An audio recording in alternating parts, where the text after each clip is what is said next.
आप देख रहे हैं सलाम दक्कन। आम इंतखाबात 2019 से पहले कर्नाटक में इत्तेहाद की मजबूती पर आज एक और मोहर लग गई है। कांग्रेस और जेडीएस लीडरान की मीटिंग के बाद इत्तेहाद को 2019 तक जारी रखने का दावा किया गया है। रियासत में 3 लोकसभा और 2 असेंबली सीटों के लिए होने वाले जिमनी इंतखाबात मामले में यह मीटिंग हुई है और जिसमें कि 2 पार्लियामेंट और 1 असेंबली सीट पर जेडीएस जबकि 1 पार्लिमानी और 1 असेंबली सीट पर कांग्रेस उम्मीदवार उतरेंगे। इस मौके पर दोनों जमातों के लीडर ने कहा कि उनका पहला मकसद 5 सीटों पर जीत दर्ज करना है, जिसका आगाज कर्नाटक में हो चुका है। वाज़ेह है कि 5 रियासतों में होने जा रहे असेंबली इंतखाबात के साथ रियासत की 5 सीटों पर जिमनी इंतखाबात का भी ऐलान हुआ है। Ultimately, all Congress senior leaders and our party president, they came to one conclusion regarding the seat sharing. In this by-election of 3 Lok Sabha, in 3 Lok Sabha by-elections, all party leaders, from both the parties, they decided to contest all the 3 seats. In all the 3 seats, 2 seats will contest by JDS. That is from Mandya and Shivamogga. Bellary seat, Congress candidate will going to file the nomination papers. With several round of talks, ultimately we took this decision to win all the 3 seats. For that, all the 2 party leaders, they will share the platform in the public meetings. From today onwards, all will going to fight this election unitedly. There are 3 parliament and 2 assembly. So 1 parliament, 1 assembly, Congress will be contesting. And 2 parliament and 1 assembly, GDS will be contesting. Shivamogga was one where earlier we were wondering who should contest there. But in view of the candidate, which is being propped up by though Congress is much stronger in Shivamogga in terms of vote share and our strength in all the constituencies. But due to the selection of a suitable good candidate who was there in JDS, Mr. Madhu Bangarappa, who is a son of the former chief minister and former MLA. So even our Congress leaders also local leaders said that if he is a candidate, then it will be a very good fight. So though our party is strong, but to see that we defeat BJP and Mr. Yediyurappa, whose son is contesting, we have discussed this strategy, and so we'll be propping up a common candidate, Mr. Madhu Bangarappa, and both of us are going to work together, and I think this time we'll see a different result in Shivamogga. Yeah, I am very confident that all these 5, 3 parliament and 2 assembly, all 5 will be won by the coalition partners, Congress and JDS, and it will have we'll have a resounding victory because people are now fed up of Mr. Modi, his governance and his false promises, and this election will be, I think, in many ways a trend setting for the parliament. इस मौके पर CM Kumaraswamy ने कहा कि मुल्क को बचाने के लिए 2019 में सभी इलाकाई जमातों को मिलकर बीजेपी का साथ खड़ा होने की जरूरत है। Even Chandrababu Naidu ji, even Mamta ji, all are in contact. They are all regular contact. They are all discussing several issues with our national president. Ultimately, for 2019 election, to save the country, all these regional leaders, I think, according to me, they will join together. Get Mayawati's reaction also at the appropriate time for 2019 Lok Sabha. तो सभी इलाकाई जमातों को BJP के खिलाफ एक साथ खड़े होने की जरूरत है, ये कहना है सीएम कुमारस्वामी का। 2019 से पहले कर्नाटक के इत्तेहाद की मजबूती पर आज मोहर लग गई। जेडीएस और कांग्रेस लीडरान की मीटिंग के बाद इत्तेहाद को 2019 तक जारी रखने का दावा किया जा रहा है और रियासत में 3 लोकसभा और 2 असेंबली सीटों के लिए होने वाले जिमनी इंतखाबात में भी के मामले में भी ये मीटिंग हुई है। शाहिद काजी इस वक्त हमारे साथ, हमारे रिपोर्टर जुड़ गए बेंगलुरु से, उनसे बात करेंगे। जी शाहिद, इस खबर पर और आपके पास क्या अपडेट है? देखिए इमरान, फाइनली जो है दोनों पार्टियों में जो है वो समझौता हो गया है और टिकट का बंटवारा भी हो गया है। अब आने वाले इंतखाबात में किस तरह से परफॉर्मेंस होगा वो देखना बाकी है, क्योंकि बीजेपी जो है पूरे जोश और खरोश के साथ जो है इस बाई इलेक्शन का मुकाबला करेगी, क्योंकि करो या मरो वाली जो है वो वाला मामला है। अभी जो है जो मंडिया से ऑलरेडी जो है वो जेडीएस के ही वो सीट थी पार्लियामेंट की, तो वहाँ जेडीएस को दिया गया है। क्योंकि शिवमोगा जो है जहाँ से येदियुरप्पा एमपी का इलेक्ट हुए थे, वहाँ पे जो है जेडीएस ने जो है कुमार बंगारप्पा यानी बंगारप्पा के फर्जंद को जो है फॉर्मर सीएम के फर्जंद को जो है वो टिकट दिए हैं। दो जो है वो पार्लियामेंट हलकों में जो है जेडीएस जो है कॉन्टेस्ट कर रही है, और एक कुमार स्वामी का जो दो सीटों पे कुमार स्वामी कामयाब हुए थे, जिसमें से एक रामनगरम सीट पे जो है वो अपने ही जो है उम्मीदवार को खड़े कर रहे हैं। तो कुल मिला के जो है कांग्रेस के पास जो है इस वक्त दो सीटें हैं, एक असेंबली सीट जमखंडी चूंकि वो कांग्रेस की ही सीट थी, और दूसरी जो है बल्लारी की जो श्री रामुलु की जो पार्लियामेंट्री सीट है, वहाँ पे जो है कांग्रेस ने अपना कैंडिडेट उतारने का फैसला किया। तो तमाम कोalition पार्टनर्स का जो है मुकाबला सीधे बीजेपी से है।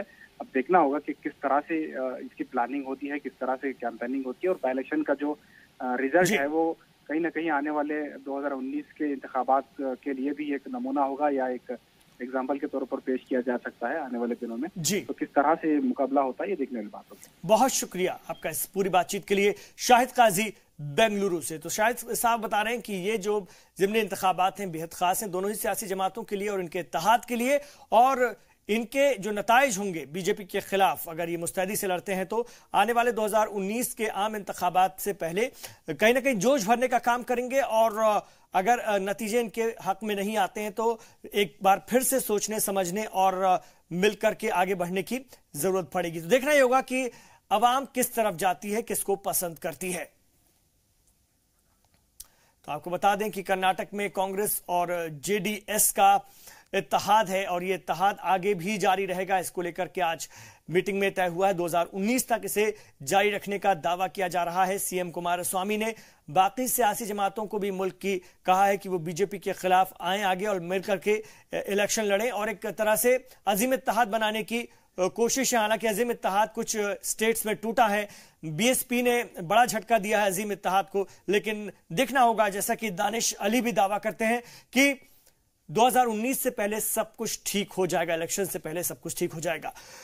यूनिवर्सिटी के कश्मीरी तलबा ने, खासतौर से अलीगढ़ मुस्लिम यूनिवर्सिटी की हम बात कर रहे हैं, कश्मीरी तलबा ने दहशतगर्द मन्नान वानी मामले में एएमयू छोड़ने की धमकी दी है। अपने 3 साथियों पर दर्ज वतन से गद्दारी का केस वापस नहीं लिए जाने की हालत में वो ऐसा कर सकते हैं। इस इशू पर जारी सियासत के बीच एआईएमआईएम सदर असदुद्दीन ओवैसी ने हुकूमत से मुदाखलत की अपील की है। उनका कहना है कि मामला काफी संजीदा है, लिहाजा इसमें वजीर दाखिला राजनाथ सिंह एएमयू के वीसी और कश्मीरी नुमाइंदों के साथ बातचीत करें, और इसमें बच्चों के तालीम हासिल करने का इशू अहम है।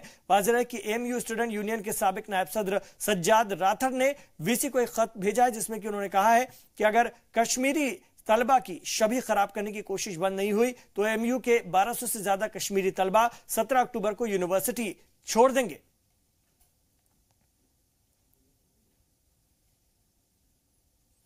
आपको बता दें कि कहा जा रहा था कि मन्नान वानी के को जिस तरह से हिंदुस्तानी फोर्सेस ने हलाक किया था, और उसके बाद एएमयू में कुछ कश्मीरी तलबा ने नारेबाजी की थी जिनके खिलाफ कार्रवाई की गई है और मामला दर्ज किया गया है। अब इसको लेकर के कश्मीरी तलबा यूनिवर्सिटी छोड़ने की धमकी दे रहे हैं। ये तमाम के तमाम कश्मीर के नौजवान बच्चे हैं और मैं इस बात का मुतालबा करता हूँ कि एएमयू के वाइस चांसलर, वहाँ की फैकल्टी और होम मिनिस्टर जनाब राजनाथ सिंह और एमएचए में जो कश्मीर के जो जॉइंट सेक्रेटरी हैं, ये चारों मिलकर बैठकर इस मसले को सुलझाएं। ये अच्छी बात नहीं है कि बच्चे अपनी तालीम तर्क करके वापस चले जाएं। हमारा मकसद ये है कि कश्मीर के बच्चे तालीम हासिल करें, वो काबिल बने और हमारे देश को और कश्मीर को मजबूत करें। तो मैं उम्मीद करता हूं कि एएमयू के वाइस चांसलर, एएमयू के फैकल्टी और हमारे मुल्क के वज़ीर दाखिला और वजारत दाखिला में जो कश्मीर के जॉइंट सेक्रेटरी हैं, वो इसको संजीदगी से गौर करेंगे और इस मसले को वहीं सुकून से इसको सुलझा लेंगे, क्योंकि वहाँ पर कुछ हुआ नहीं है और इसको ज़रूरी है कि गवर्नमेंट इसका नोट लें। और ये बच्चे पढ़ने आए हैं, इनको समझाएं, और हमारा काम ये है कि इनको हम समझाएं, इनसे इनकी बात सुने और इस मसले को मैं पूरी यकीन के साथ कह सकता हूं कि अच्छी तरीके से बातचीत करने से मसला खत्म हो जाएगा। आम इंतखाबात 2019 के हवाले से फिल्म अदाकार से सियासतदान बने कमल हासन ने अभी इंतजार करने के लिए कहा है। उनका कहना है कि इस मामले में अभी कुछ कहना जल्दबाजी होगी। वजह है खासतौर से इसका वाज़ेह रहे कि इससे पहले उनके हवाले से कहा गया था कि तमिलनाडु की सभी सेकुलर जमातों को एक साथ आने की वो अपील भी कर रहे हैं। हालांकि डीएमके को लेकर उनका नजरिया साफ नहीं हो पाया है, जबकि कांग्रेस का डीएमके के साथ मिलकर इंतखाब में उतरने की उम्मीद है। No, this is between the Supreme Court and those believers. I am just an onlooker. I am not going to comment on that. In the sense, I am not even going to say no comments. This is an ongoing debate. I am not part of it, but I am watching it carefully. What is your comment?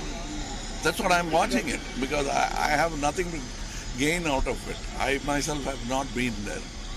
So. And you comment on the Congress party, the Congress party for your alliance? No, it's too early to talk about our alliance. Thank you.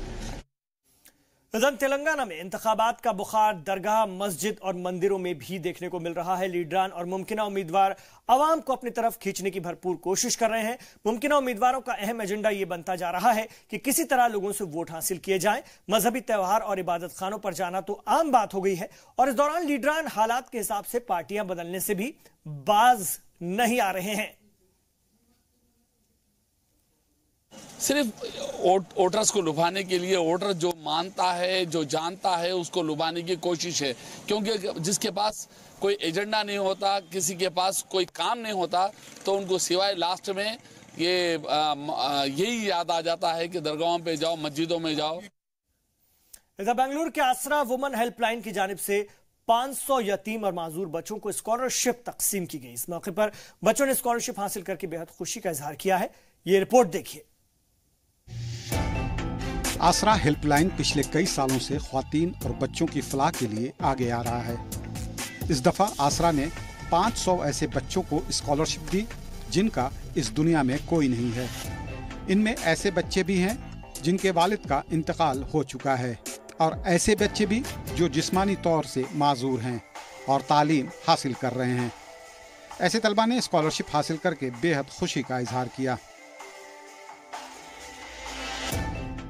खुशी की बात है, scholarship पहली बार बुला के दिए stage पर, अच्छा लगा है। स्कॉलरशिप मिली है, आगे भी पढ़ के स्कॉलरशिप के वास्ते डालूंगा, ऐसा ही स्कॉलरशिप लेके जाऊँगा। आज मुझे चकले को बहुत अच्छा दिख रहा। My father is not there but they are helping me. I am feeling very this one, thank you for them. मैं ये खुश हुआ ये स्कॉलरशिप मिलने। अच्छा, हमारा अम्मी इतना मेहनत करके मुझे पढ़ाती है, मुझे उसका फल आज मिला। उससे आगे क्या बनना? आगे मैं अभी पढ़ना चाहता हूँ, इंजीनियर बनना चाहता हूँ। मैं अभी कोशिश बहुत करता हूँ। इस मौके पर पुलिस डिप्टी कमिश्नर अब्दुल अहद और आईएएस अफसर सनाउल्लाह स्कॉलरशिप तकसीम करते वक्त बेहद जज्बाती हो गए। माजूर बच्चों की हिम्मत अफजाई करते हुए आसरा के काम को दोनों ने सराहा। इदारे की सदर संजीदा बेगम ने कहा कि वो पिछले 5 सालों से ये काम कर रही हैं, जिसे आगे भी जारी रखना है। 28 ईयर से मैं यहाँ पे काम कर रही हूँ कम्युनिटी के अपलिफ्टमेंट के वास्ते। स्कॉलरशिप हम लोग पहले भी देते थे, लेकिन इतना मुनज़्ज़म तरीक़े से नहीं देते थे। अभी 5 साल से हम लोग बड़े ही मुनज़्ज़म अंदाज से, इसी तरह से, इसी जगह पे, इसी अंदाज से हो रहा है हमारा काम। अब अल्हम्दुलिल्लाह 500 स्टूडेंट्स को सिर्फ ऑर्फन्स एंड हैंडीकैप स्टूडेंट हैं ये, इन लोगों को हम लोग स्कॉलरशिप देकर हैं। ख़ास करके जो फिज़िकली चैलेंज बच्चे हैं उनको स्कॉलरशिप देते हुए बहुत मुझे खुशी महसूस हुई, क्योंकि ऐसे बच्चों को बहुत एनकरेजमेंट की ज़रूरत है। सोसाइटी में और भी जो इंडस्ट्रीज़ हैं, जो हमारे लीडर्स हैं, अफसरान हैं, सब आगे आएँ और ऐसे बच्चों को मदद करें। उनको पैसे की मदद से ज़्यादा उनको जो एनकरेजमेंट करना, उनके इमोशनल सपोर्ट उनको जो देना है, और तुम्हारे साथ हम लोग भी हैं बोल के उनको गाइड करना है। मुल्क में जिस्मानी तौर पर माजूर और यतीम बच्चों की बड़ी तादाद है। ऐसे बच्चों को केवल माली मदद की ही नहीं बल्कि प्यार और हौसले की भी ज़रूरत है। आसरा जैसी तंजीमों की वजह से इन बच्चों को कुछ देर के लिए ही सही, लेकिन अपने जैसा साथ तो मिल ही गया।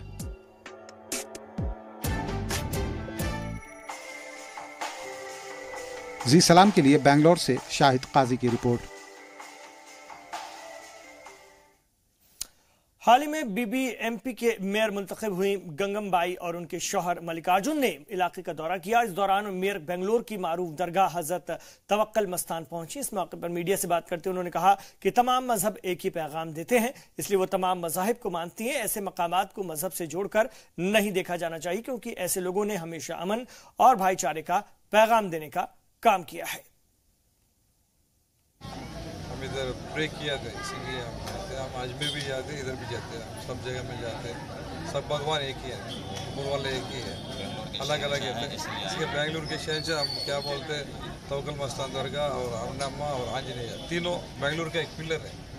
जो इधर से जो क्या बोलते हैं ब्लेसिंग्स मिलते हैं, उनका कामयाब लगा। शहंशाह बेंगलुरु की बारगाह है ये, और ऐसी बारगाह अल्हम्दुलिल्लाह इस बारगाह में जो आता है कामयाब होकर जाता है यहाँ से।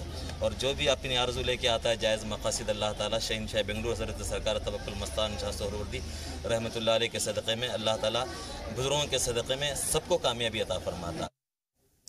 कर्नाटक की राजधानी बेंगलुरु के एक स्कूल में दिल दहला देने वाला मामला सामने आया। यहां पर 6 लोगों के ग्रुप ने एक स्कूल के प्रिंसिपल की 20 तलबा के सामने धारदार असलहे से कत्ल कर दिया। वाक़े के बाद प्रिंसिपल क्लास में पढ़ा रहे थे, जहां उस पर एक ग्रुप ने हमला कर दिया। उन पर शहर के हवानूर पब्लिक स्कूल के प्रिंसिपल रंगनाथ के कत्ल के बाद कातिल फरार हो गए। खबर है कि इस मामले की वजह स्कूल की इमारत का तनाज़ा हो सकता है। हालांकि एक हमलावर को पुलिस ने गिरफ्तार करने का दावा किया, जिससे कि पूछताछ की जा रही है।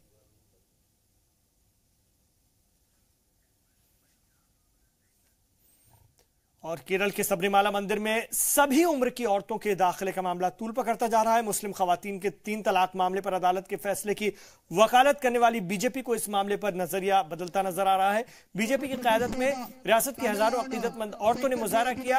उनका कहना है कि कानून और अकीदत अलग अलग मामले हैं, जिसे सुप्रीम कोर्ट भी नजरअंदाज नहीं कर सकता। इस मौके पर रियासती हुकूमत को निशाने पर लेते हुए मामले पर गैर संजीदा होने का भी इल्जाम लगाया गया। We protest against Sabarimala ladies coming issues. Now we are starting at 10 October to 15th October. This is the last day we are protesting against the state government to do. The state governments to do. There is no woman to come 10 to 50 age ladies to come to Sabarimala. We want a review petition that state government. We want a review petition against this Supreme Court Harji. We want a review Harji against this Supreme Court law from our LDF Sarkar. So in our Kerala, this is the biggest protest conducted by the ladies in the Kerala. There is in the history there is no this too much long protest cannot done here. There is more than temples. Shasta temples in India. Why they are come to forced to come to Sabarimala? Why? So there is no need. They need to go. There is they go to temple. There is many temple in India. Why Sabarimala to choose? Actually, it's a message to save Sabarimala against the government rules. Because the government has not filed the ordinance against the entry of the women between a particular age group. We are against that because we have to maintain. From years we are hearing that in between age group women are not allowed to enter the temple. We are ready to believe that we are the devotees. We don't want to break the devotees. Temple belongs to Tandri. Belongs to devotees, not for the government. I am not against that. Everywhere we should given the equal position. Men and women are equal, and the Constitution gives us the right that. But temple is not a public place. It is a place of devotees. So we have to believe what is the culture, rituals, and the things we have to follow in the temple. ये सिर्फ Kerala government का problem है ही नहीं, ये तो पूरा world का, universe का, हिंदू लोगों का प्रॉब्लम है। मंदिर में सभी लोग आने में कोई मना नहीं है, लेडीज लोग भी आ सकता है, उसमें कोई प्रॉब्लम है ही नहीं, क्योंकि 10 साल से 25 साल तक का अंदर लोग नहीं आ सकता है, उसके ऊपर उसके नीचे महिला लोग आते हैं, क्योंकि पीरियड के टाइम में अशुद्ध माना जाता हूँ। सिर्फ इसके लिए है ये सिर्फ शबरीमला मंदिर में ये लोग को सिर्फ मना कर रहा है, वो पूरा लेडीज को मना नहीं करता है। ये हम लोग भी लेडीज को आने के लिए मना नहीं करता हूँ, क्योंकि वो लोग भी भक्त लोग हैं, वो लोग भी आ सकता है। पूरा राष्ट्रीय पूरा पॉलिटिकल सपोर्ट होता है, इसमें कांग्रेस भी है, इसमें भाजपा भी है, कोई प्रॉब्लम नहीं उसमें, सिर्फ भक्त जनों का प्रॉब्लम है। आप देखते हैं तो तमिलनाडु में जल्लीकट ऐसा एक प्रॉब्लम हो गया है, पूरा उधर का लोग उसके लिए सपोर्ट किया। हम भी सिर्फ यही बोलता हूँ, ये विश्वास का प्रॉब्लम है। हम सुप्रीम कोर्ट को माना जाता हूँ, उसमें कोई प्रॉब्लम नहीं, लेकिन supreme court Indian penal code में किसके बारे में देखता हूँ, ये तो विश्वास का ऊपर है। विश्वास और ये दोनों मिलता ही नहीं कभी कभी, ये तो हम थोड़ा कोशिश करके देखना पड़ता है, क्योंकि ये भगवान का ये इसमें हम देखो ये प्रैक्टिकल कोई लैब में टेस्ट नहीं कर सकता हूँ, ये तो विश्वास का ऊपर है। इधर तेजी से बढ़ रही पेट्रोल डीजल की कीमतों के खिलाफ हिंदू तंजीमें भी सड़कों पर उतरने लगी है। कोयंबटूर में हिंदू मक्कल परिषद के कारकुनान ने घोड़ी की सवारी करके अपनी नाराजगी का इजहार किया। वहीं हैदराबाद में आम लोगों ने भी बढ़ रही कीमतों को लेकर के सरकार को निशाने पर लिया। लोगों का कहना है कि क्या दिन यही अच्छे दिन है जिसके लिए 2014 में वादा किया गया था। वाज़ेह है कि पेट्रोल और डीजल के दामों में लगातार इजाफे के बाद लोगों की बेचैनी बढ़ रही है और वो हुकूमत के खिलाफ नाराजगी का इजहार करते नजर आ रहे हैं। मौसम में हो रहे बदलाव के चलते बीमारियों का दौर भी शुरू हो गया है और हल्की हरारत से शुरू हुई परेशानी धीरे धीरे डेंगू, चिकनगुनिया जैसी बीमारियों को दावत देने लगी है। हालांकि डॉक्टर्स इसकी एक वजह गंदगी भी बता रहे हैं। हैदराबाद के अस्पतालों में तेजी से बढ़ रही मरीजों की तादाद को देखते हुए उन्होंने जरूरी हिदायत भी जारी की है। इस मामले में फीवर स्पेशलिस्ट डॉक्टर शंकर का कहना है कि अपने आसपास सफाई पर नजर रखें, साथ ही 3 दिन से ज्यादा बुखार होने पर तुरंत चेकअप कराएं।